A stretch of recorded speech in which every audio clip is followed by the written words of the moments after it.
ngeen jëf mbokki internet yi Buzz Total TV yéen ñi topp saa su ne woy leen te abonné di partager like vidéo yi baax a baax mbir mi amoon fële sa Yaraax ab bis tata bu nu songoon toll ak juróom-ñaari nit yu kagalawu daat koy songoon booba la bis nag andi na coow lu bëri abi commentaire si réseaux sociaux yi booba léegi nag ñi ngay samp ay question di ko laaj ñu si bëri nag na ngay laaj ci ana yooyu la rescapé yi nga xam ne ñoo rëcc sa boobu la bis lan moo teen ñoo def li nga xamante ne si ne moo di témoignage ana ña sa dee ñooñu ñan lan loolu tamit ba tey nit ñi ngi koy laaj ana ña sa blessé ba tey nit ñi sénégalais yi ñu si bëri di si question lan moo waral mbir mi daal bu amee ba ministre de l'intérieur daal di génn àddu sa wax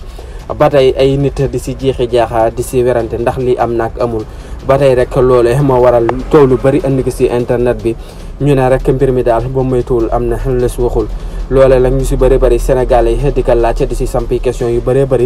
di ko laaj ba tax na rek loole andi na coow lu bëri fii si réewum Sénégal lan moo waral bu mbir amee ñu si bëri di si am xel ñaar di ko wax ba tax na ñu si bëri di si andi ay manipulation lan moo waral à chaque fois rek Sénégal yu mel noonu ñu ko fiy nemmeeku lan moo waral loolu lu mel noonu loolu nag des leen koy laaj si commentaire